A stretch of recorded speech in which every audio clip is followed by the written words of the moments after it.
In the sweltering malarial skies above Guadalcanal in the late summer of 1942, a directive crackled through the radios of American fighter pilots, a command that felt like a betrayal of the very spirit. It was an order born of desperation, paid for in the blood of their brothers, and it went against every instinct honed in the sun-drenched airfields of Pensacola and San Diego. Do not dogfight the Zero. To a young American aviator, trained in the swashbuckling tradition of aerial combat, these words were heresy. A dogfight was the ultimate test of man and machine, a ballet of violence and grace, where the better pilot always emerged victorious.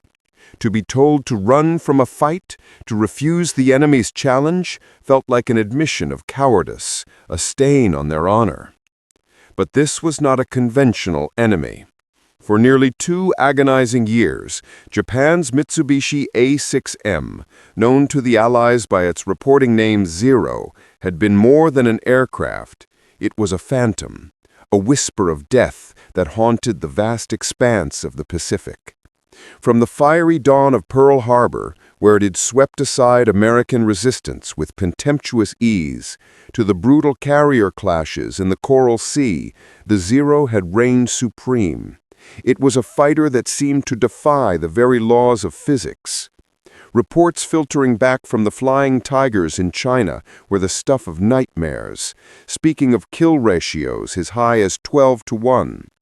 Allied pilots who survived an encounter spoke of the Zero with a mixture of awe and terror.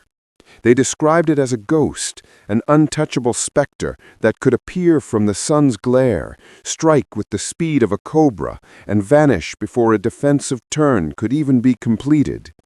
It could climb like a rocket, leaving heavier American fighters wallowing in its wake. It could turn on a dime, carving circles inside the turning radius of any plane the Allies could muster. Its twin 20mm cannons could shred an opponent's airframe in a single devastating burst. And then there was its range. With an operational reach of nearly 2,000 miles, the Zero could escort bombers to distant targets and still have the fuel to fight and return, a feat that seemed impossible for a carrier-based fighter. It was a weapon that not only dominated the sky, but reshaped the strategic map of the entire Pacific theater. The Zero didn't just win battles, it set the rules of engagement. For the men flying the rugged but outclassed Grumman F6F Wildcat and the Curtiss P-40 Warhawk, every mission was a gamble against impossible odds. They were brave men in sturdy planes, but they were consistently outflown. Their only hope lay in grim tactics like the thatch weave, a defensive maneuver where 2 wildcats would fly in formation, covering each other's tails, hoping to lure a pursuing Zero into the gun sight of a wingman. It was a tactic of survival, not of dominance. The message echoing from Tokyo, amplified by the Zero's relentless victories, was clear and absolute. The skies of the Pacific belonged to the Empire of Japan. But within the seemingly perfect design of this peerless aerial predator, hidden beneath its elegant wings and graceful lines, lay the seeds of its own destruction. The story of its downfall is not merely one of technology, but of philosophy. A clash between an empire's rigid pursuit of perfection and a nation's gritty, adaptable, and overwhelming power. It is the story of how America, bloodied but unbowed, learned the secrets of its enemy and forged an answer in the fires of necessity. It is the story of how the reign of the ghost was ended by an iron fist called the Hellcat. To understand the Zero's dominance, one must first understand the martial philosophy that gave it life. In the 1930s, the Imperial Japanese Navy issued one of the most demanding and ambitious design specifications in aviation history. They demanded a carrier-based fighter that could outclimb, outmaneuver, and outgun any potential adversary. It needed the speed to intercept bombers and the agility to dominate in a dogfight. But most crucially, and most impossibly, it required a staggering operational range to support Japan's vision of a vast Pacific empire. The task fell to Jiro Horikoshi, the chief designer at Mitsubishi. He was a brilliant, meticulous engineer who understood that achieving these contradictory requirements would demand a radical new approach. The challenge was immense. A long-range aircraft needed large fuel tanks, which meant more weight. A fast, agile aircraft needed to be light. To reconcile this, Horikoshi and his team embarked on a fanatical quest for weight reduction, a philosophy of ruthless simplicity that bordered on the sublime. Every component was scrutinized, every ounce of unnecessary weight was mercilessly cut. Traditional design elements, considered essential by Western engineers, were deemed luxuries Japan could not afford. Armor plating to protect the pilot? Removed. It was heavy and implied a defensive mindset, contrary to the aggressive spirit of the samurai. Self-sealing fuel tanks, which used a rubber lining to prevent leaks and fires when hit? Gone. They were complex and added precious pounds. Instead, the wings themselves became integral fuel tanks, a design choice that was both brilliant and terrifyingly vulnerable. The airframe was constructed from a top-secret aluminium alloy called extra super duralumin, which was lighter and stronger than conventional materials, but also more brittle. The result of this obsessive engineering was a masterpiece of aeronautical design. The early A6M Model 21, powered by an Akajima Sakai engine of 950 horsepower, weighed a mere 5,500 pounds fully loaded. By comparison, its main American adversary, the F6F Wildcat, tipped the scales at over 7,900 pounds. This incredible lightness gave the Zero its legendary performance. It could climb to 20,000 feet in under 7 minutes, leaving its opponents far below. Its low wing loading allowed it to perform breathtakingly tight turns, staying on an enemy's tail with inescapable tenacity. In the hands of a skilled pilot, the Zero was not just a machine, it was an extension of the warrior's will, a perfectly balanced katana for the sky. And the pilots who flew it were some of the best in the world. Men like Tsuburo Saki, Hiroyoshi Nishizawa, and Toshio Ota were the modern-day samurai, products of a brutal and unforgiving training regimen that washed out all but the most gifted aviators. They possessed an innate understanding of aerial combat, a sixth sense for energy and position. They turned the Zero from a mere aircraft into a legend, their names whispered with a mixture of respect and terror in the ready rooms of Allied air bases from Australia to Alaska. The Zero was the perfect embodiment of Japan's pre-war military doctrine, an emphasis on offensive spirit, superior training, and technological elegance to overcome a numerically superior foe. For a time, it worked with devastating effectiveness. The Zero was the sharp point of the spear, and it seemed unstoppable. But Horikoshi's brilliance had come at a terrible price. The same design choices that made the Zero so lethal also made it tragically fragile. The lack of armor plating meant that a single well-aimed burst could kill the pilot.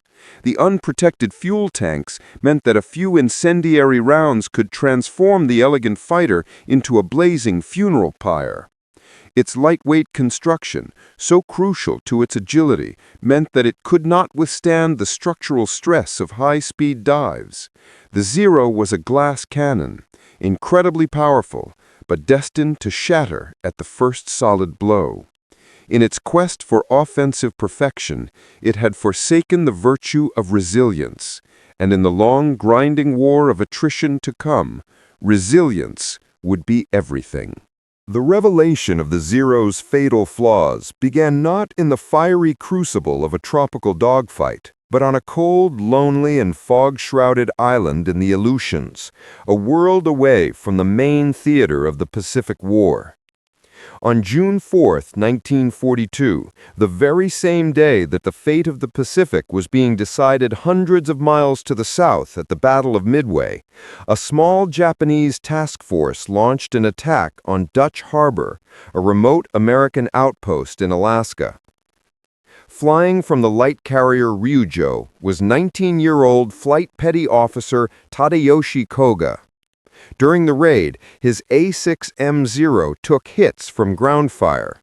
A single bullet had severed his oil line, and the precious lubricant was now bleeding away, his engine's lifeblood staining the cold Alaskan air. His mission now was simple: survival. Koga and his two wingmen flew towards a designated emergency landing site on Akaton Island, which they believed to be a smooth, grassy field based on reconnaissance from a Japanese submarine. As he approached, he lowered his landing gear, a sign of his intent to save the precious aircraft. But the submarine's intelligence had been disastrously wrong. The grassy field was in fact a soft, deceptive muskeg bog. As Koga's wheels touched down, they instantly dug into the marshland. The Zero, a machine designed for ethereal grace, flipped violently onto its back with a sickening crunch of metal and plexiglass. The impact snapped the young pilot's neck, killing him instantly. His two wingmen, circling helplessly above, had been ordered not to destroy the downed plane, hoping Koga had survived. After firing a few token bursts near the wreck to discourage capture, they were forced to return to their carrier, leaving their fallen comrade and his nearly pristine fighter behind in the Alaskan wilderness. For 5 weeks, the inverted Zero lay undisturbed, a silent monument in a forgotten corner of the war. Then, on July 10, 1942, a U.S. Navy PBY Catalina patrol plane, piloted by Lieutenant William Bill Thies, spotted the wreck. The red Hinomaru meatball insignia on the wings was unmistakable. He marked the location, and a recovery team was dispatched. Getting the Zero out was an ordeal. The ground was too soft for heavy equipment, and the team had to work by hand, carefully extricating the aircraft from the mud that had so perfectly preserved it. They finally managed to haul it onto a barge, where they recovered Tadayoshi Koga's body and gave him a Christian burial with military honors. The aircraft itself, however, was a prize beyond measure. It was carefully cleaned, disassembled, crated and shipped under the highest security to the Naval Air Station at North Island, San Diego. What the Americans found was an intelligence goldmine, arguably one of the most valuable single finds of the entire war. The Akaton Zero, as it came to be known, was painstakingly reassembled. Engineers and designers pored over every rivet, every control surface, every instrument. For the first time, they could study their nemesis not from the fleeting, terrifying glimpses of combat, but up close, on the ground. Then, it was time to fly it. Lieutenant Commander Eddie R. Sanders, a skilled test pilot, was given the daunting task of wringing out the Zero's secrets. Over a series of 24 test flights in late 1942, the myth of the Zero's invincibility was systematically dismantled. Yes, its agility at low speeds was astonishing. Sanders confirmed it could outturn anything the U.S. had. But he also discovered its critical weaknesses, the ones that combat reports had only hinted at. At speeds above 200 knots, about 230 miles per hour, the Zero's controls became incredibly heavy. The ailerons, in particular, stiffened to the point where rolling the aircraft was a feat of brute strength. This meant that at high speed, the Zero's roll rate was abysmal. An American plane could roll to the right and dive away, and the Zero would be physically incapable of following it quickly. Its light construction made it dangerous in a high-speed dive. The wings would begin to flutter, and there was a very real risk of structural failure. Pilots were warned not to exceed certain speeds, a limitation that American fighters did not share. Another crucial discovery was the engine's primitive float-type carburetor. If the pilot pushed the stick forward into a negative G maneuver, like a sudden dive, the engine would sputter and quit as fuel sloshed away from the intake. American fighters, with their more advanced pressure carburetors, had no such problem and could use this to their advantage, nosing over into a dive to escape a pursuing Zero who would be left momentarily powerless if he tried to follow. The final piece of the puzzle was confirming its extreme vulnerability. The engineers saw the unprotected fuel tanks, the lack of armor, and the brittle airframe. The ghost was finally unmasked. It was not a supernatural entity. It was a brilliantly designed but deeply flawed machine.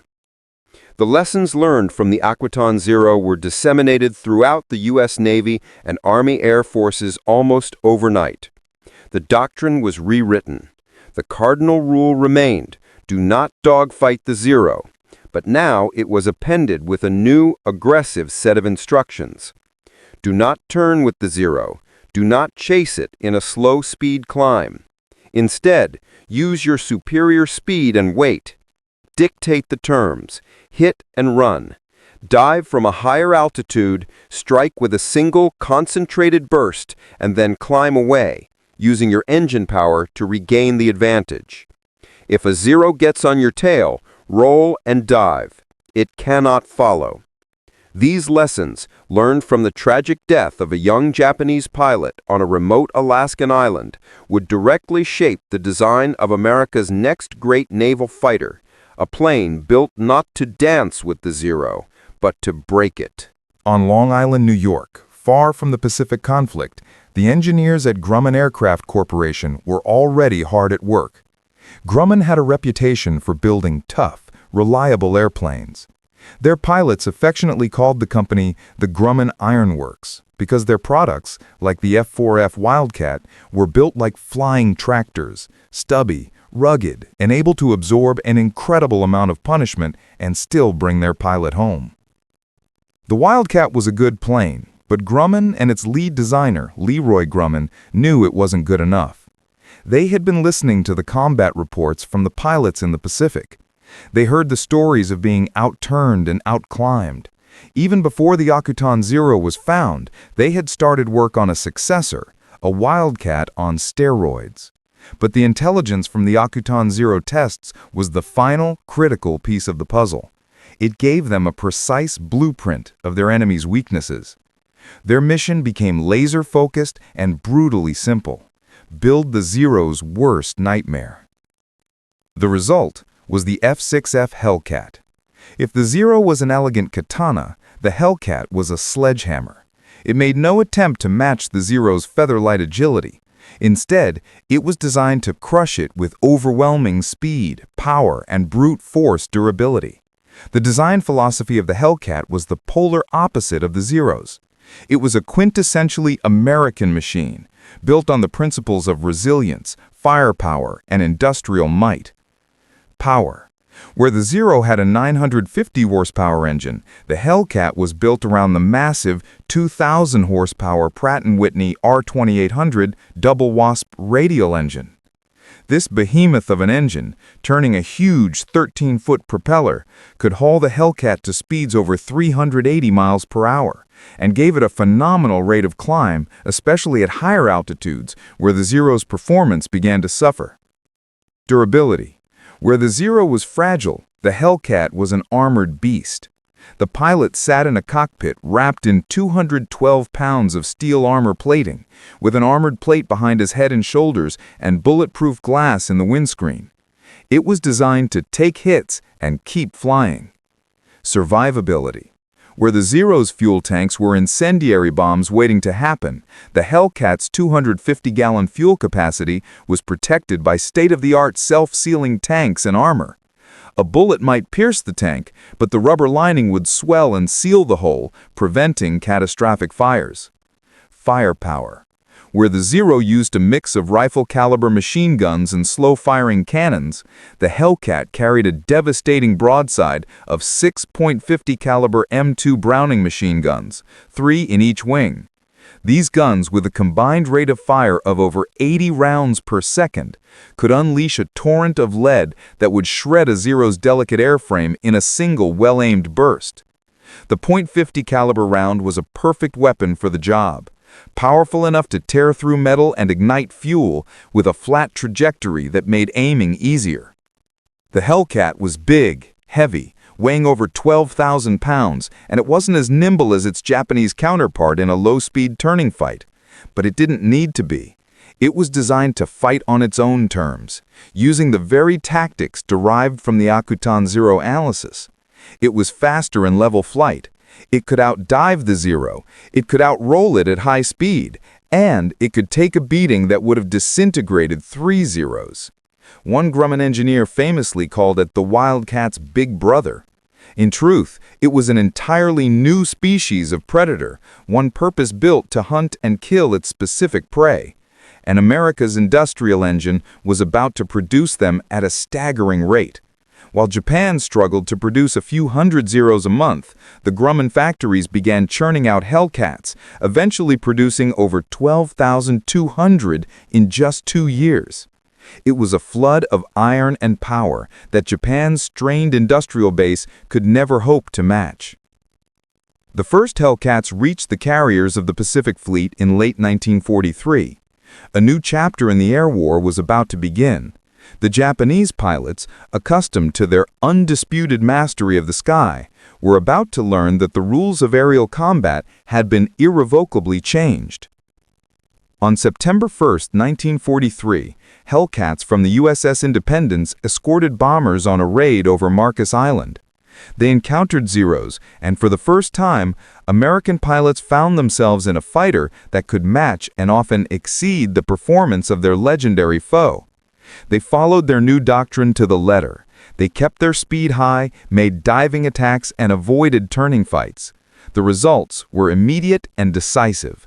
Japanese aces who once had danced through American formations with impunity now found themselves on the defensive.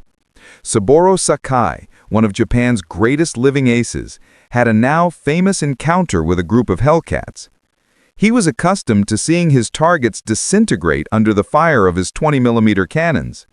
He maneuvered onto the tail of a Hellcat and opened fire, pouring hundreds of rounds into his fuselage.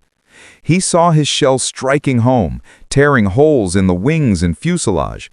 But to his utter disbelief, the Grumman fighter did not explode. It did not fall from the sky. It simply absorbed the massive punishment and continued flying, its big engine trailing a bit of smoke as it pulled away. Sakai later wrote that he had never experienced anything like it. The resilience of the American machine was something unprecedented, a psychological blow as much as a tactical one. Combat reports from the Solomon Islands and the Gilbert and Marshall Islands campaigns painted a consistent and bloody picture. The Hellcats, often enjoying a significant altitude advantage thanks to their superior climbing ability and early warning from shipboard radar, would patrol high above. When Japanese formations were detected, the Hellcats would fall upon them like a wolf on the fold. The tactic became known as the boom and zoom. A Hellcat pilot would spot a Zero below, push his nose over into a steep, high-speed dive, building up tremendous energy. The Zero pilot would often not see him until it was too late. The Hellcat would scream through the formation, line up a target, and unleash a short, devastating burst from its 6.50 caliber machine guns. The Zero would often erupt in a ball of flame or simply come apart in the air. Then, without slowing to engage in a turning fight, the Hellcat pilot would pull up, using the immense energy from his dive to convert into a zoom climb, rocketing back up to a position of altitude advantage, ready to strike again. The Japanese fighter, lighter and with less power, was helpless to follow. The Hellcat had effectively negated the Zero's only significant advantage, its turning ability, while ruthlessly exploiting all of its weaknesses, its fragile airframe, its lack of armor, and its control limitations at high speed. For the American pilots, the change was transformative. The fear and defensive-mindedness that had characterized the early war years evaporated, replaced by a cold, calculating confidence. They knew they were flying a superior machine. They knew that if they made a mistake, their plane could likely take the hits and get them home. This confidence allowed them to be more aggressive, to take calculated risks, and to utterly dominate their opponents. The Hellcat wasn't just a Zero killer, it was a morale builder. The psychological impact on the Japanese was equally profound. Pilots who had once felt invincible, the modern embodiment of the samurai warrior, now faced a machine that seemed to mock their best efforts. Their cannons, once so feared, now seemed to bounce off the Hellcat's armor. The enemy could dive away at speeds that would tear their own wings off. Losses mounted at an alarming rate. The veteran aces, the irreplaceable core of the IJN's air arm, were being whittled down one by one. And the hastily trained recruits sent to replace them were no match for the well-trained American aviators in their superior fighters. The dominance that had seemed so absolute just a year prior was crumbling to dust. The decisive test, the moment that forever shattered the myth of Japanese air power, came in June 1944 during the Battle of the Philippine Sea. The battle would be the largest carrier-to-carrier battle in history, and its outcome would be so one-sided that American pilots would give it an unforgettable, almost callous nickname, the Great Marianas Turkey Shoot. The strategic stakes were enormous. American forces were landing on Saipan in the Marianas Islands. For Japan, the Marianas were a critical defensive line. From air bases there, American B-29 superfortresses could launch devastating bombing raids directly against the Japanese home islands. The Japanese High Command knew this was a battle they could not afford to lose. They assembled a massive fleet, a final, desperate gamble to annihilate the American naval presence and turn the tide of the war. Their plan, codenamed Ah-Go, was ambitious, relying on the superior range of their aircraft and the supposed skill of their pilots to strike the American carriers before they could get within range. But the Japan of 1944 was not the Japan of 1942. Its best and most experienced pilots now rested in watery graves across the Pacific. The new generation of pilots were green, with a fraction of the flight hours of their predecessors. Their industrial base, battered by shortages in American submarine warfare, struggled to produce new aircraft, and fuel was becoming dangerously scarce. Conversely, the American war machine was at its peak.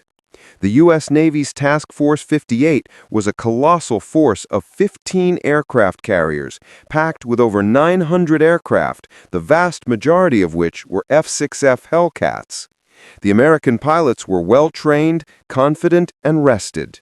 But the American advantage was not just in numbers or the quality of their machines. It was in the integration of technology, training, and doctrine.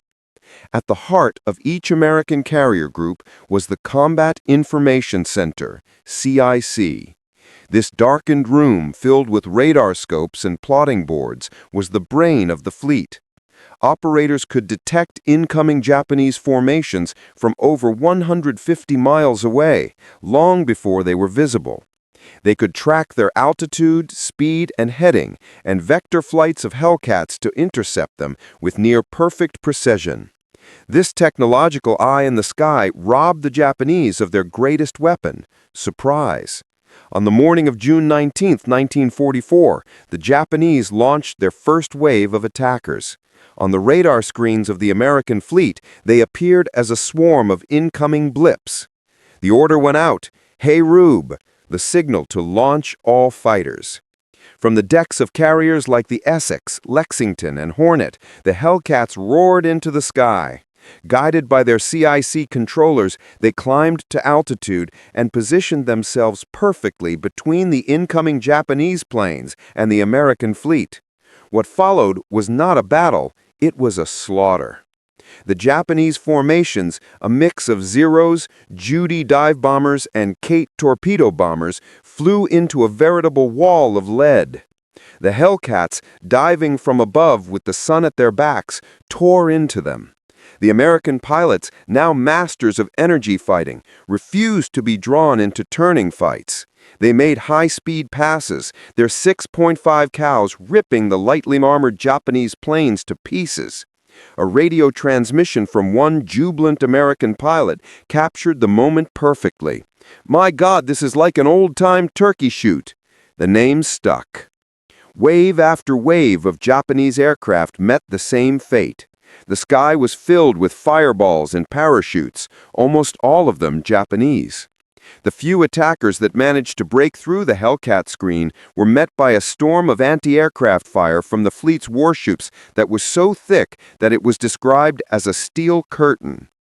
By the end of the day, the results were staggering. The Japanese had lost over 300 aircraft and 2 of their carriers.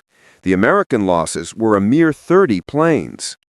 The next day, the Americans went on the offensive, sinking another Japanese carrier and destroying many more aircraft. In total, over 2 days, Japan lost more than 600 aircraft and the vast majority of its remaining carrier pilots. The Imperial Japanese Air Arm, once the most feared in the world, had effectively ceased to exist as a functional fighting force. It had been shattered on the anvil of American industrial power, and the hammer was the F6F Hellcat. The turkey shoot was the ultimate validation of the Hellcat's design philosophy. It proved that in modern area warfare, raw power, durability, advanced technology, and superior training could decisively overcome agility and a warrior spirit. The ghost of the Pacific had been exorcised for good. In the wake of the Great Marianas Turkey Shoot, the Zero's role in the war took a dark and desperate turn. Once the pride of the Imperial Japanese Navy, the symbol of its aerial supremacy, it was now relegated to a weapon of last resort. Its weaknesses, the very things the Hellcat had been designed to exploit, were now impossible to ignore. Japan's industrial base could not replace its losses, and its pilot training programs, starved of fuel and experienced instructors, produced pilots who were little more than sacrificial lambs. The aircraft that had once ruled the Pacific skies became the primary tool for kamikaze attacks. Its long range, a feature once used for escorting bombers to distant targets, now enabled it to reach the American fleet from land bases far away. Its light frame, once a key to its agility, now allowed it to carry a 550-pound bomb. The cockpit, once home to the finest aviators in the world, now became the final resting place for young men on a one-way mission. The Zero, a machine of sublime elegance, became a crude, human-guided missile, a stark and tragic symbol of a nation's slide into desperation. The Hellcat, in stark contrast, continued its reign. It achieved an overall kill-to-loss ratio of 19-to-1 in combat against Japanese aircraft, the highest of any American fighter in the war. It was credited with destroying over 5,200 enemy aircraft, more than any other Allied naval aircraft. It was the workhorse that provided air superiority for every major American amphibious landing, from the Philippines to Iwo Jima and Okinawa.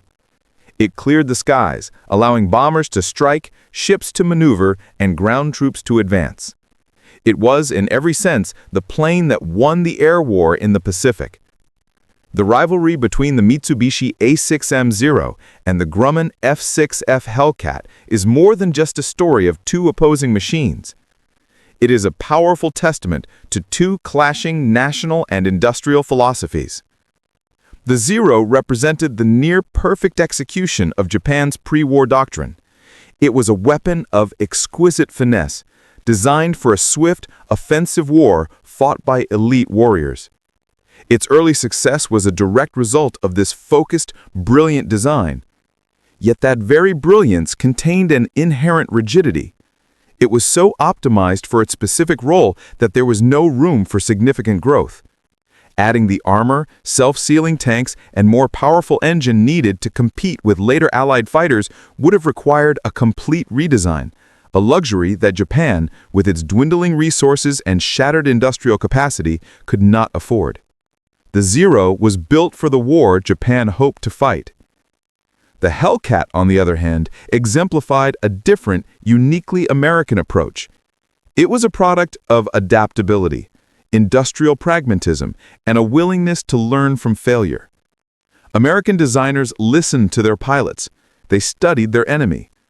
Guided by the critical intelligence gathered from the Akutan Zero, Grumman's engineers built a machine designed not to meet the enemy on its terms, but to impose its own. They focused on resilience, firepower, and exploiting the enemy's weaknesses. The Hellcat was not just a capable fighter, it was a robust platform that gave American pilots the tools to survive, to learn, and to dominate. It was built for the war that actually existed.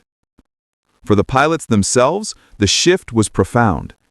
Japanese veterans like Saburo Sakai, warriors of immense skill, were forced to confront the bitter reality that courage and maneuverability alone could no longer guarantee survival against an enemy with overwhelming power and a machine that could shrug off lethal blows. American pilots, meanwhile, flew into battle with the confidence that came from flying a machine that could bring them home, backed by a training system that emphasized sound tactics over luck and supported by an industrial giant that could replace every loss almost immediately. The final lesson of this aerial duel extends beyond the aircraft themselves. The clash between the Zero and the Hellcat became a microcosm of the entire Pacific War. It was a contest of industrial capacity, of doctrinal flexibility, and of the crucial integration of intelligence, technology, and training. The Zero remains a symbol of ingenuity constrained by dogma and resources, a brilliant flash of lightning that ultimately could not sustain its own fire. The Hellcat, the ironworks brute, stands as an enduring monument to the idea that adaptability, resilience, and strategic insight will often determine victory in ways that far transcend the capabilities of any single machine. It was not the most graceful or elegant fighter in the sky, but it was the one that cleared the path for victory, the one that brought the boys home, and the one that ultimately broke the back of a once invincible foe. In the vast, blue skies, above the Pacific, the ghost was finally laid to rest by the unyielding grip of the Iron Fist.